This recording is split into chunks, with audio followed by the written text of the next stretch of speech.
Hi, everyone. I have a really special guest with me today. I'm speaking to Jessica Nunez, the mother of missing Arizona teenager Alicia Navarro. It is believed that Alicia was lured through gaming by an online predator. Jessica and I first connected on Instagram, and she shared with me that she knew my story and she knew my work, and that it motivates her to keep fighting. So you never know who might be looking at your posts and who you might help and who you might connect with. It is such an honor to be able to talk to her about Alicia and to be able to help Alicia in this way. And that is by raising awareness of Alicia's case and giving you the opportunity to help. Alicia's story hits close to home for me for a number of reasons. She was lured by an online predator.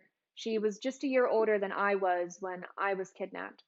And though the pronunciation is different, we do share the same name. We are now approaching the year mark of Alicia's disappearance, and she needs our help. Please share this video. Jessica, thank you so much for joining me here today. And thank you for having me, Alicia, for letting me share my daughter's story. When people hear stories of missing children, they often see them as just that, stories. What is Alicia like? Alicia is a very loving, caring person since she was small. She really didn't like a lot of social events. She loved to read a lot. In her room, there's lots of books. She was, not didn't have that much friends. She always attended a private school since she was small. She did better on private settings. She was diagnosed with Asperger's with autism around 12 years old. I had a lot of difficulties for her to be out in public. She was receiving services to work on personal goals, and one of them were outings. And she's a smart, loving, intelligent girl. Sorry, it's her dog, Sushi.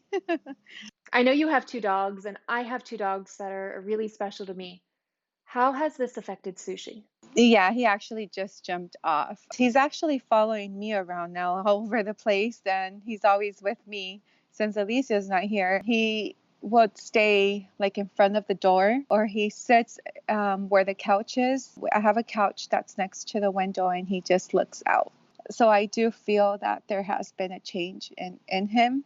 That dog has always been with her since she was small. She has anxiety when she was small, sleeping alone, and that dog will comfort her. She started actually going to sleep on her own thanks to that dog. So she is really special to her and to us. It sounds like Alicia was becoming more independent and she was making a lot of progress. At what age did she first get online? She actually got a phone when she was 9 years old. The internet and the gaming world was around she was 12. When she got older, that's when she started more gaming. That's where she started gaming with other people. We did address in her therapy sessions about the dangers of talking to other people online. She said, "I know, Mom, I know." I was a parent that I thought by her being at home that she was safe. Little did I know that these dangers exist, and I do feel that she honestly thought it was something that she was going to come back quickly. She did tell me that in a note, and I'm really worried it's going to be a year. I completely understand that. My parents felt very much the same way, and so did I. I felt safe, and I also spent a lot of time online. And today, more than ever, it is so hard to keep up with what kids are doing online. I honestly have no idea. Now, of course, my parenting is different, and it is hard to control, especially now with a lot of these applications and a lot of stuff that make it easy for these persons to leave no trace. Something that I wanted to share is it's going to be a year. I've been in a roller coaster. I know I've been through a lot emotionally, but when I heard about your story and how you're here speaking with me and helping other families. There was a time where I was really depressed because some people communicate to you thinking that they're helping you and tell you things that they think they know or have a power of knowing, and they actually hurt you. And a lot of things go through my mind right now of not knowing where my daughter is or what situation she is in or what's going on. But saw I saw one of your posts, and I went in there and I read, and every time I feel that way, every time I get communication from these people telling me that, she's probably no longer here, really don't want to go in detail. I think of you. I think of you, of how you are here talking to me, but that there is hope, and I just want you to know that you're an inspiration to me, and I'm not going to lose that hope. Sorry. I'm I'm so inspired by you and your strength, and I am so honored to fight for Alicia. I have faith she's going to come back. She will see how much she was loved and missed. I've heard reports of people suggesting that maybe Alicia doesn't want to come home. The fact is that Alicia is not safe until you know where she is and she is home with you. There is this sort of idea that if somebody has left willingly, which no, a child doesn't leave willingly. A child is lured. Children shouldn't be called runaways. It should be alluring. Alicia was lured from the safety of her home. Children who are considered to be runaways, they are in danger. And when I was first reported missing, when law enforcement first came to the house, they told my parents that I was a runaway, basically, and that I would return home. If they had continued with that line of thought, I would not be here today. And I work with so many families who have missing children for a variety of reasons. And you may think that it is one scenario and it turns out to be quite another. But the fact is that all children need to be searched for. All children deserve to be found. All children, all missing children should come home. I do agree with you on that, Alicia, regarding the runaways. Just because, they're runaways does not mean that they're mostly going to come back. I mean, that's something that we do um, as parents hope for and wish for, but not all cases are the same. And, you know, I don't think law enforcement, just because they left a note, should automatically assume that they will come back. Looking at almost a year, she has not gotten back. She did leave a note saying that she swore to me she was going to come back, and she's still not here. And I do feel something is wrong. So I think it's really important what you're covering, that not all runaways do come back, unfortunately, and not all of them are the same case. I believe they should take in consideration. For example, in my daughter's case, there is no history of runaways. She had social anxiety. She has a diagnosis. So just for myself to have a silver alert on her was not easy. I'm thankful for a Phoenix police, officer who actually assisted me on that. So I totally agree with you. Just because they leave a note, they automatically say, "Oh, she left with a boyfriend. She did this." There's a lot of assumptions that come up on that, and unfortunately, it's not all the same. It's not all the same cases. Not at all. Not the same. No case is the same. It doesn't matter if they've run away before or have never run away. Could you tell me a little bit about the day she disappeared? What do you remember? That day, we actually had outings. I took her to a local chocolate shop that's really famous here. We bought some chocolate, and then I went to a shop where I bought some incense, and then I took her to McDonald's. That's all she actually had ate that day. That was her breakfast, because of her diagnosis, she only eats certain foods. And McDonald's was like mostly every day. I took her to McDonald's, and she mostly spent most of her day in her room. I did hear her laugh. She was laughing a lot, and she was very happy. There was no fights or nothing like that that will cause her for her to leave. I did hear her conversation that she was talking to someone. I did hear her laughing. I never thought something was wrong. I was actually happy that she was happy. I never questioned anything because I thought she was just, talking to one of her friends. Then she did come downstairs, and I was watching TV, and she asked me, "Mom, what are you doing awake till late?" And it was around past 12 midnight. I said, I'm waiting for my, Yvonne to get home, which is my husband. And then she said, well, you need to go to sleep. It's late. But that right there was a sign, saying that she was waiting for me to go to sleep to leave. And unfortunately, I didn't see that sign. And that was the last time that I actually seen her. It really does make me think about Alicia's note, which she left behind. Could you tell me a little bit about that? She pretty much said, I ran away. I will be back. I swear. I'm sorry, Alicia. She swore to me she was coming back, and she said she was sorry. She knew that, that she was going to hurt me by doing that. So she apologized, and she said that she was sorry. It sounds like from that note that maybe she was planning to come back really soon. Could you tell me a little bit about when you noticed she had disappeared, how she got out of the house, what that morning looked like? When I woke up in the morning, I usually take my two dogs out, and I took them out, and the back door was slightly opened. I assumed that it was my husband who left it open. When we were having breakfast, Lisa usually doesn't wake up until 11 o'clock, and she usually eats breakfast from Starbucks. So, because there's certain foods that she eats.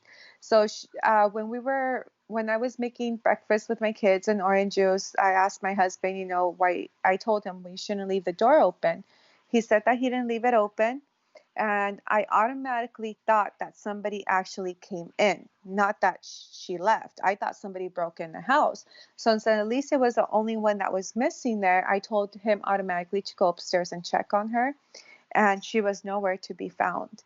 So that's when I called 911. Where I was calling 911, we searched outside, and that's when we saw the chairs accumulated. I have small chairs for my smaller, her siblings, my smaller children, that they play outside with, and she accumulated them, and she jumped the brick fence that we have to get to the front of the house to be able to go outside. And the police came. I gave them all the phone numbers of her friends, and pretty much that's it. People imagine that law enforcement swoops in and they set up banks of computers and they have like the headphones on and they do this big investigation because that's what they've seen on television. And what people don't necessarily realize is law enforcement steps in and then they step back out. Did you contact the National Center for Missing Exploited Children? How was a poster made? And then where did those posters go? They went around the neighborhood and around the stores. So I contacted them. I Googled missing children, and that's the first company that came out. That's how I got their phone number. Actually, I had to self-advocate for myself. If I only knew what I know now from the beginning, I think things would have been a little bit more different. But most of those were locally. I automatically started search groups. I started posting on social media because, again, I knew something was wrong. Regardless if law enforcement tells you, all mothers tells us the same thing about their children, I know something was wrong from the beginning. So we talked about how law enforcement responded. How did the community respond? I have a lot of support from the community. I'm really grateful. I still have support. Not too long ago, I had a family, going on a family trip. They actually thought about my daughter, and they're posting flyers everywhere. And everywhere. I mean, everybody who is leaving out of state, they automatically contacted me, that is aware of Alicia's case, and ask for flyers to post. So I'm really grateful for the community at the moment. I was able to fundraise for a billboard and also for a reward. So I'm really grateful for the community's help. I believe I'm here because they have supported me a lot. That's incredible. And wow, thank you to your community for putting in so much effort and being there to provide that support. Children are recovered so often because of their missing poster. Keeping that poster out there, having people see Alicia's face is so important, which makes me wonder that today, now with COVID-19, how has that impacted the search? Has impacted a lot. Someone from the community actually sent me a picture of Alicia, which they filtered a mask on her face. It has affected me as a family not be able to be out there in the community and be able to share her story as I used to. She's covered. So how hard is it to find out if that's Alicia or not, but just the eyes? I'm so sorry to hear that.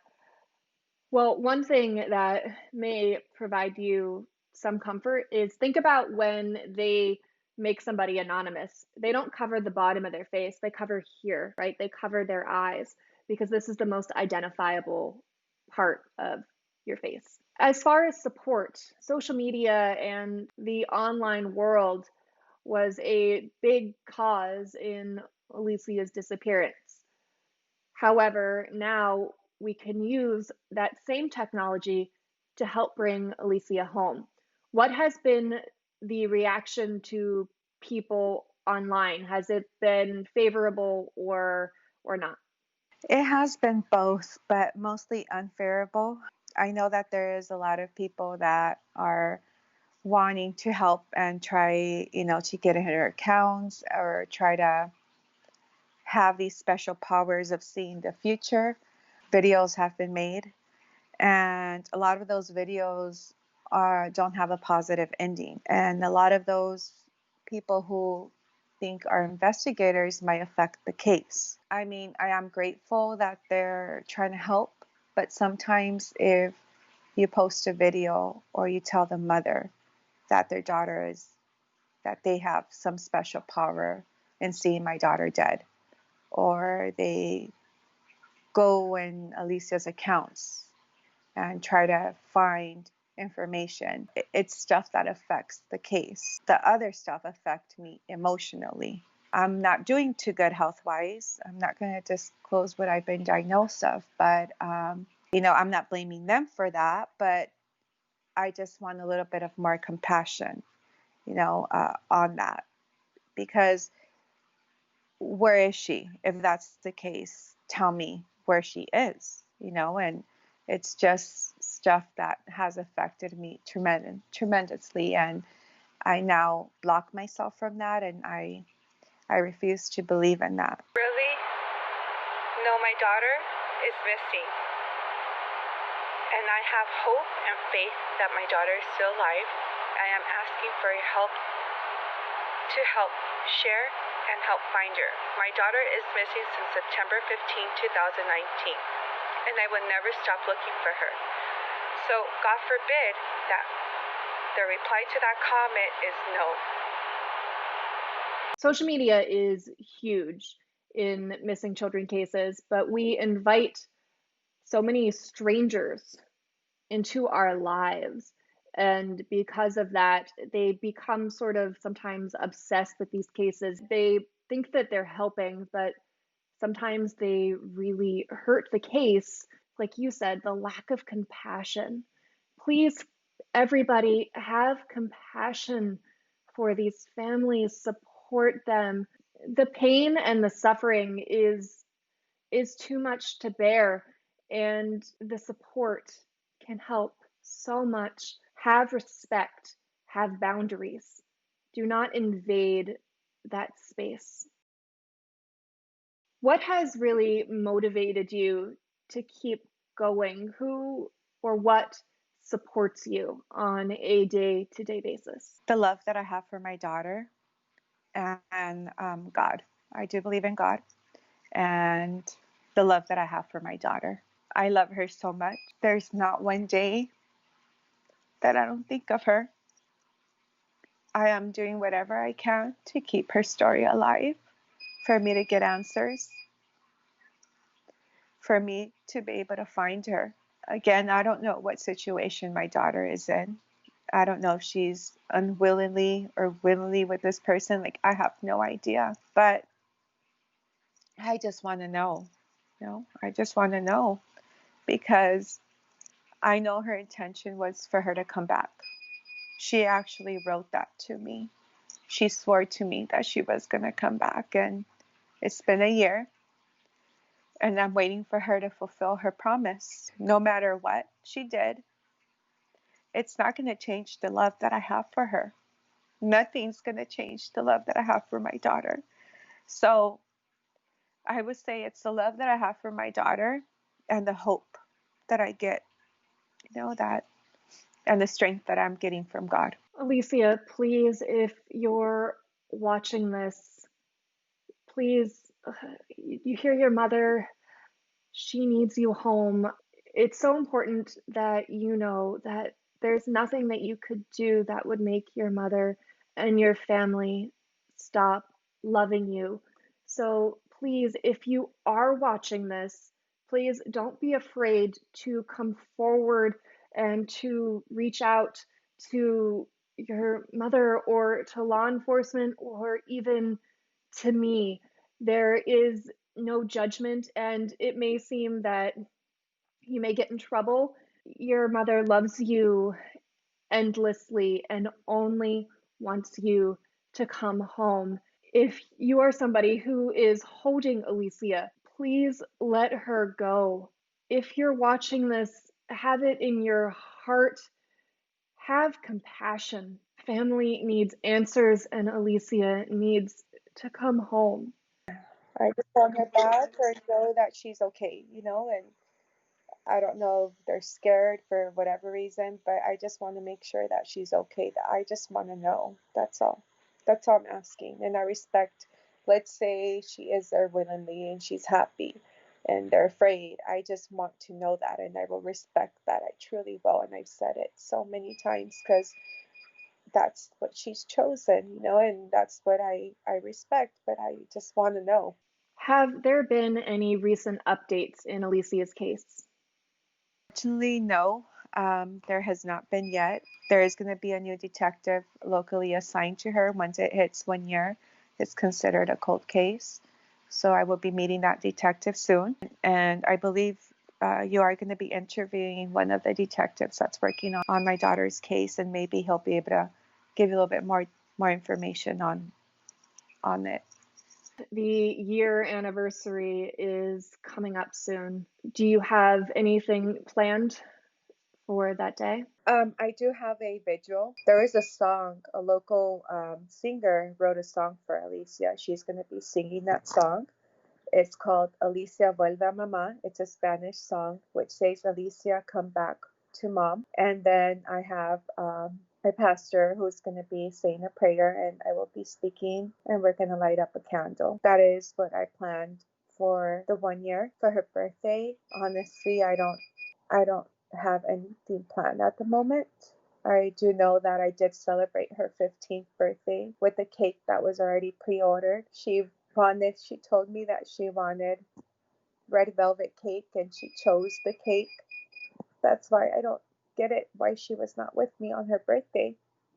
We made plans, and I ended up picking up the cake because it was already ordered. That was my first search group I had on her birthday. We all got united in a local park. I actually sang to her happy birthday, and I passed out the cake to the community people I didn't even know that actually reached out to help me pass out flyers. I'm scared that they did something to her, Alicia, and I'm afraid. I'm scared. I'm scared that they actually did something to her. That's my worst nightmare. I can't imagine that. It's been so long.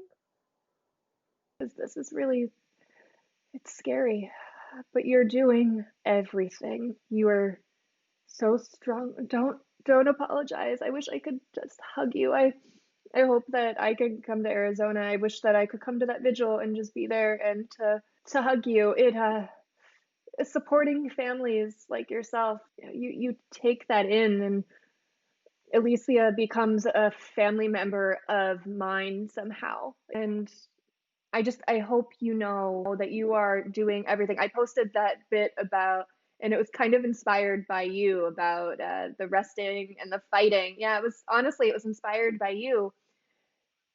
Rusty. Because I know that you have been having some health problems, and it is okay to rest. It doesn't mean that you gave up. Even for a millisecond, you are still fighting, and you will fight until Alicia comes home.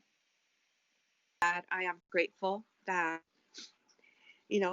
part of what you do is awareness for situations like this. And I believe that it's really important because unfortunately now it's more common. It's a lot more common. It's really important for us to share. I'm also hoping not only to share my daughter's story, to keep her image out there, and hopefully someone will speak up or know something and to let them know that this is real. It's not just a movie. It's not just, this is real. We're talking about my daughter, a life, and she could be anybody's daughter. And I want to thank you for this opportunity. I really do. And I mean it with all my heart. It's just been an honor to speak to you and to feel like I'm really helping Alicia. Sending you hugs. Thank you so much. Bye. Bye. Bye. Thank you all so much for watching. Let's bring Alicia home. Please share this video to help raise awareness of Alicia's story. To stay updated and find out what you can do to help, please go to www.aliciakozak.com and follow @It's Alicia Kozak on Facebook, Twitter, and Instagram.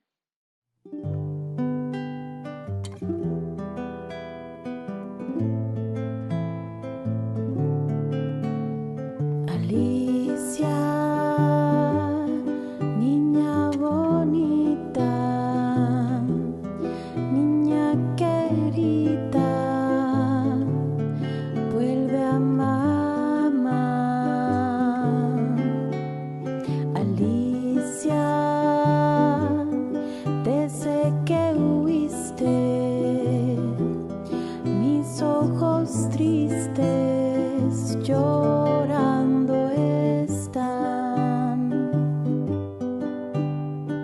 Vuelve, vuelve pronto mi niña, quiero ver tu sonrisa y me llames mamá. Nunca, nunca, nunca mi vida volverá a ser la misma si a mi lado no estás. Nadie, nadie te espera de esta manera.